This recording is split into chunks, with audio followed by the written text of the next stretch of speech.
So I get asked by CEOs all the time, how do we move faster? We just can't move fast enough.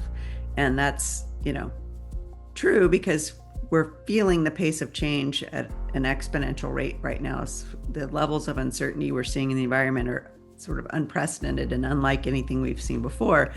And that's, while the peaks and valleys will happen, it's unlikely to change significantly over time. We're going to see the rate of change continuing to increase, and leaders and organizations are struggling with, how do I get my organization to move fast enough in this environment, and how do I shift the way that we lead and manage our organizations as a result?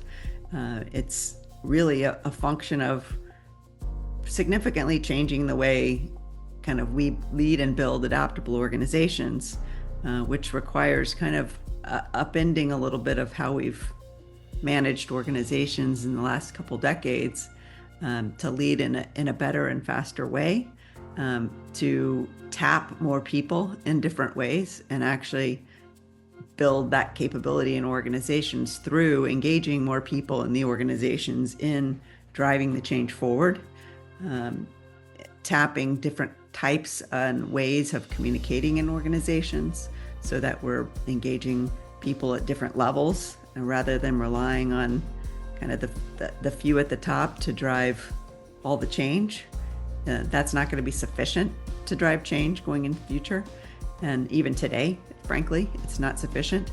And so, when we work with organizations, we're helping build kind of into their DNA, how do they operate differently just in terms of standard practices, ways of working, processes that are going to be very different from the past, as a result of the pace of change that we're confronting.